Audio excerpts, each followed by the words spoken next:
Mpox, hindi airborne kundi nakukuha sa pamamagitan ng skin-to-skin contact ayon sa DOH. Naritong report.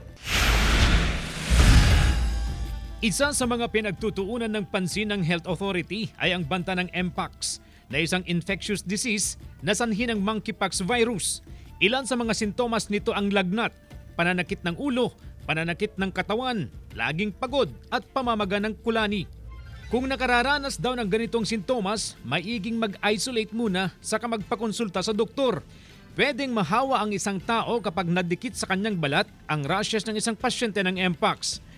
Maaari ring mahawa ang non-infected person kung nagamit niya ang bed linens, damit, utensils at bath towels ng isang pasyente. At posible rin itong makahawa sa pamamagitan ng respiratory droplets. Ang direktang pagbahing, yung mga sinisipon na mga pasyenteng may Mpox ay posible ding makahawa sa ibang tao.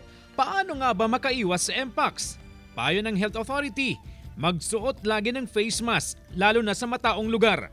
Iwasan din pumunta sa mga lugar na hindi maganda ang ventilation. Upang makaiwas sa Mpox, gawin din ang palagiang paghuhugas ng kamay gamit ang sabon.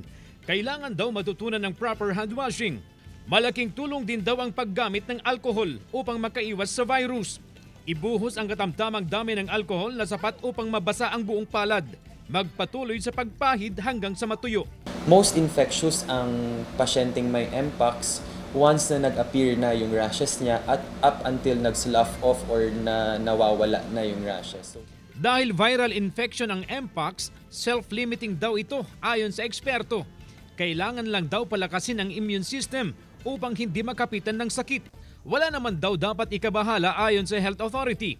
Dahil ang dalawang variants ng Mpox na nasa bansa, karamihan dito ay yung variant na hindi fatal o mababa ang mortality rates. CJ Torida, One North, Central Luzon.